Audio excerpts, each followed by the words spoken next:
Hey, thanks for joining me. Found this comic in my box. Once again, it's another in the long list of things that I forgot that I had, and I don't really remember anything about it. I'm pretty sure that I picked it up for one reason only, is that I saw it on the shelf, and I'd never heard of the artist Mike Lopez, or at least if I had at the time, I I didn't know much about him. I still don't know that I know anything about him, but I remember that I would flip it open and thought the artwork looked pretty dang spectacular. It's based on VOODOO from the Wildcats, so I'm like, let's get it. And I'm pretty sure this is the only book that I got. It ends on a cliffhanger, like there's more issues, but for whatever reason, I never picked up more of it. It might have been that at the time, this was made in '97, I kind of skipped over the story because it wasn't exactly like exciting action adventure shit. It's weird Alan Moore stuff, like literally Alan Moore wrote this. And I probably didn't find it too interesting, so I just never bothered to pick up more. That or I never saw it. I mean, it's been so long I don't remember. But looking at it now, as always, these things have art in it that's so much better than I thought at the time. Mike Lopez can draw. We've got Edwin Rossell on inks. That's a name that I haven't been familiar with, but as I've done this channel, I keep seeing that name pop up. And every time I see the name Edwin Rossell pop up, I can't help but notice how good the inking looks. Like, it looks really fantastic. And if I'm not mistaken, I think somebody told me that he actually is passed on. He's not here anymore. I'm not sure, but if anyone knows for sure, you can kind of clarify. But artistically, this is pretty fantastic. And like I said, when I was younger reading it, probably didn't find it too interesting. But reading it now, as I say, pretty much anytime you get something with Alan Moore, you're going to get something interesting. What I kind of think is going on in this book is Alan Moore, pretty sure he was writing the Wildcats at this time. He was, at Wildstorm. And I just kind of feel like reading this story, I feel like Alan Moore just had ideas in his head, concepts that he wanted to explore. And he just probably just decided to use this voodoo character as the means to tell the story. I can't imagine Alan Moore gives one iota of a shit about VOODOO from the Wildcats. There's no way. But to be fair, she's basically a blank slate, essentially. I mean, like, what kind of character? When you go back in your memory and think about in the, mid-90s, what was VOODOO's character besides the chick in Wildcats who liked to fuck the android guy? And she wasn't anything until Alan Moore got his hands on her and kind of added some interesting characterization to her. But having read this, I just feel like Alan Moore has some like New Orleans type voodoo magic concepts in his head. And this is where he took the opportunity to kind of explore it. So it starts out with this panel of young guy here and old guy there. They sit down. They talk like they know each other. In fact, the young guy calls the old guy the N-word with the hard R. Literally right there. I'm like, oh, all right. Well, I guess in '97, Alan Moore could write something like that and get away with it, and it's cool. I mean, I don't care. It's a story, right? If you're writing the story honestly and writing characters honestly, and this is how they would talk to each other, it shouldn't matter. But in today's political climate, I mean, can you imagine the raids that would be thrown out there? Like, a white man wrote a story and put the N-word in it. It's so ridiculous. But they're sitting here and they both kind of mention how they're kind of looking for someone. Like, they obviously know each other. It feels slightly contentious between them. And they're both talking about how they're looking for somebody. And then suddenly Hot Girl shows up. She's like, I wondered if either one of you could give me some direction. I'm kind of new here. And we flip the page. My name's Priscilla, or you can call me by my stage name if you want. That's VOODOO. And again, Mike Lopez on art, pencils. I don't know if I had ever, I'm certain I haven't seen anything from him before this that I knew that I was looking at. But I know why I picked up this book is because of the art. And looking at it then and now especially, he's got a style that just speaks to me. Like, it's an interesting combination of very realistic, but also pushed into the cartoony realm just enough to keep it from becoming stiff and stale, boring, hyper photorealistic, but it's not super exaggerated nonsense, cartoony bullshit. It's this interesting balance with really good attention paid to shadow, the lighting, like the lighting on her lower leg down here. The inking looks amazing. Real cloth folds, great backgrounds. Like, this guy can draw. I'm like, what did he do before this? What has he done subsequently? Is he still around? Is he still drawing? I love it. I think it looks great. So, but again, we the readers, it's Voodoo from the Wildcats. Do we care? Well, we probably would at the time, back in 97, because she's one of the characters from the book. We don't know anybody else. We picked it up for the character, maybe. The writer, for sure. The art, definitely. But both of these guys are talking to her, and they're both trying to get her attention, but young, attractive guy kind of gets her attention when she mentions stage name, and he's basically like, oh shit, so you're a dancer. Because Voodoo, her first appearance, you know, her young life was, as a young adult, was spent as a stripper. That's how she was introduced in the comic. And so the guy's like, oh shit, I know a place that could use a dancer. There's an opening, and it's in a great club. You should come with me. And the old man tells her that she should be careful, take care having a name like Voodoo. And she's like, it's just a stage name. It doesn't mean shit. So they take off and leave. She goes with the young, handsome dude. And the old guy says, hey, man, watch out with that name, you know. She's like, oh, yeah, okay, anyway, sure. So they leave. And little old guy that's sitting here in the seats here, the last panel here, he's just gone. So you're like, oh, magical, maybe? So now we're at the strip club that was mentioned. And so, of course, we're going to take the opportunity to draw a pretty hot girl on the stage. This shot of this girl, this lighting, she looks really good. This Mike Lopez can draw attractive women really well. So Voodoo and the handsome guy are coming in the background. Meanwhile, the owner of the club is here, and there's a dude trying to get some answers about a stripper that was supposed to be here. And the owner of the club's getting kind of sick of getting badgered by this guy. And when Voodoo and handsome guy show up, this guy that's badgering the owner tells them to shut up because he ain't finished his business with the owner. So the owner says, all right, fine. So he tells some of the bouncers to take the guy upstairs and get him what he's looking for. So they take off. And so owner of the club meets Voodoo and is like, hey, you looking for a job? Why don't you get up on stage and show me what you got? She's like, okay. So it cross-cuts between her being on the stage, dancing. It's showing and talking about how there's loud banging music as the bouncers take the guy upstairs, and they're like, hey, what are we doing in here? Why are we in the bathroom area? Why is there a drain in the floor? Well, we can guess what's going to happen here. So again, cross-cut between scenes of Voodoo. I'm like, she's taking her clothes off, and like, they're really leaning into the adult content on this, where like booty shots, and then right here, there's Voodoo. You know, I should make that the thumbnail to the video. I just don't think YouTube will like it. But, I mean, that's, props to Jim Lee, Wildstorm, for allowing a comic out of their studio to have some more adult-type content. Like, good for them. But in between cross-cutting, the bouncers kill the guy with the loudmouth. He's dead. And so Voodoo gets done. And again, there's no reason for Mike Lopez to choose that panel unless Alan Moore directed him to do so in his famously dense and descriptive comic scripts. So I would be curious to know if he requested that shot or if that's just what Mike Lopez chose. But anyway, owner's like, hey, you're awesome. You're hired. The bouncers from upstairs come back down. So obviously there's shady shenanigans going on. There's murder. There's mystery.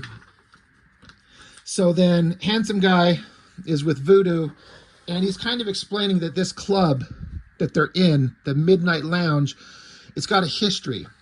And before it was the Midnight Lounge, it was a church, And before that, it was slave shacks. Before that, Indian burial grounds. And he's like, before that, I don't know. I wasn't around back then. But anyway, he takes her to the back of the club and introduces her to one of the other girls who works there, so she could kind of start figuring out what her place in this club is going to be.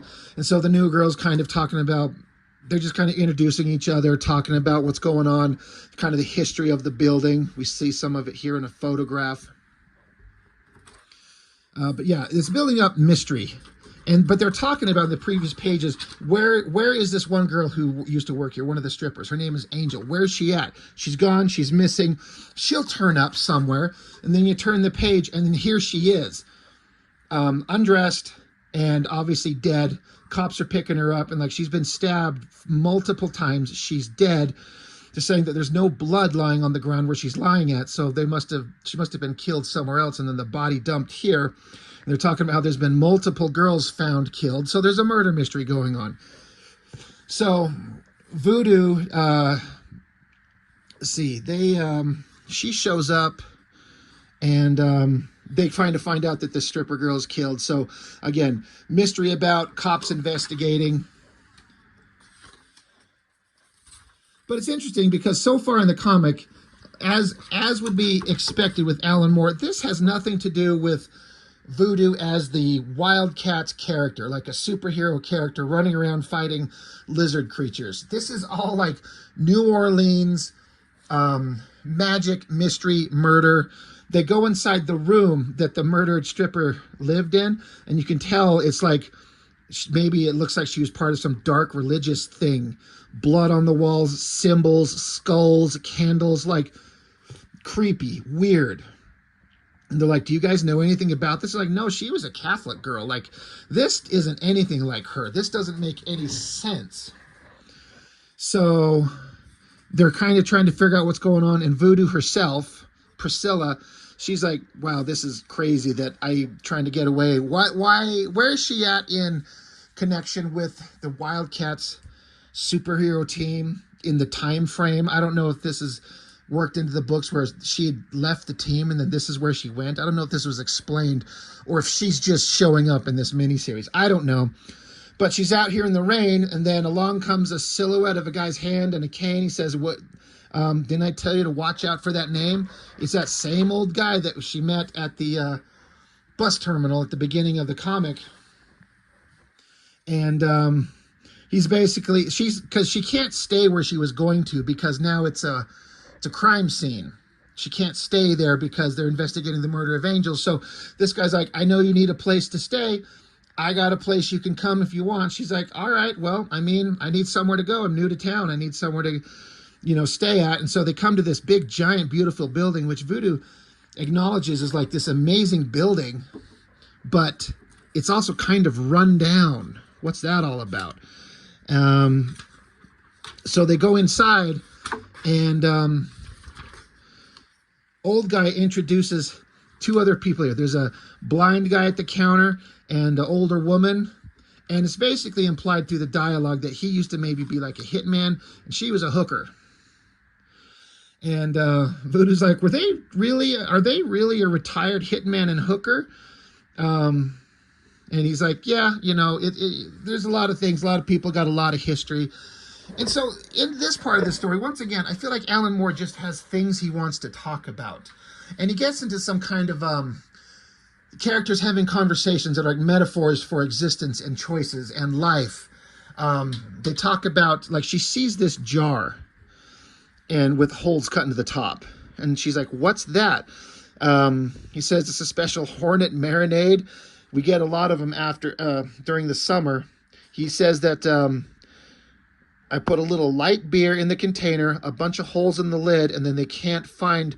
Well, so basically, I mean, I've seen this before where you put this container with a fluid that would attract like bees or hornets or whatever, and so they crawl inside the holes to get to the fluid in the container.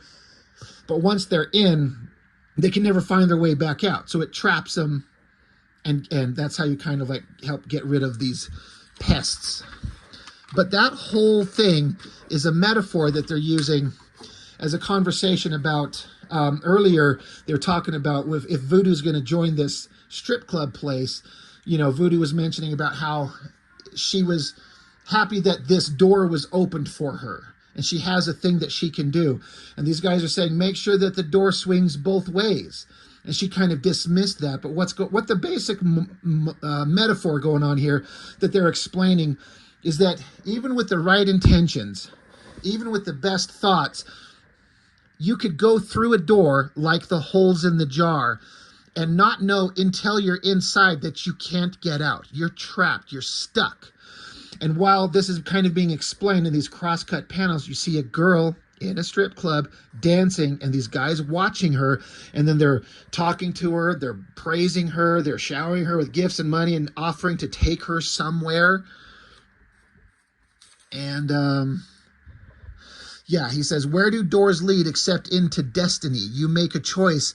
You go one way instead of another, like at a crossroads. Now, some people, they say all doors swing two ways, but they're wrong. Some doors, once you step through them, there's no coming back. Worse yet, there's some doors you don't even know are doors until you're already half inside them.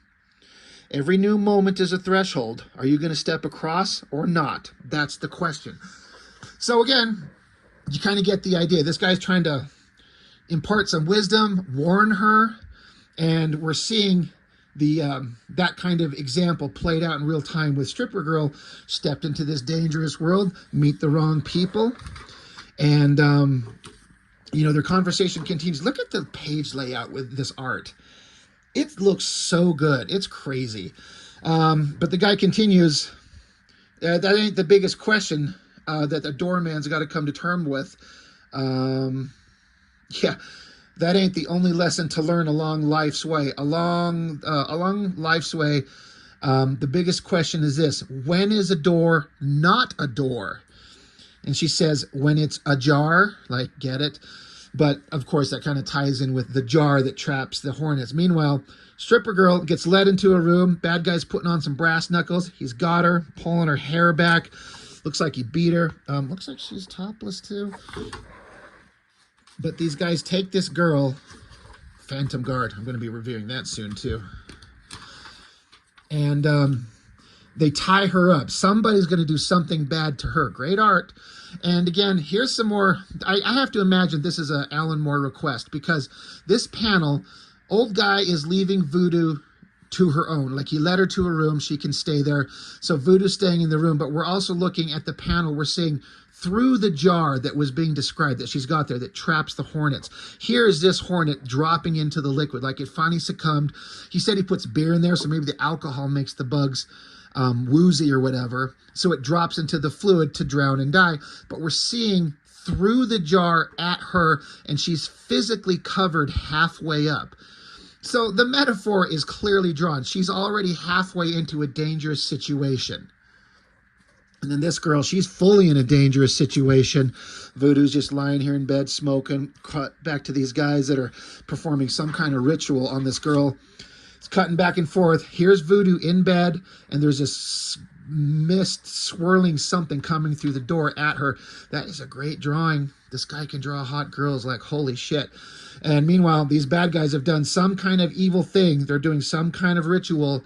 And they're saying, how many more of these girls do we need to do before you find what you need? And whoever the leader guy here, he says, I don't know, how many are there? Meanwhile, you get this panel cross-cut here with, you got the silhouettes of the old guy that brought her here, and then the blind hitman and the hooker girl. Voodoo's just passed out asleep, and they're like, she's asleep. And the guy here says they're all asleep until they wake up. The other guy nearly took her earlier, but I got her away.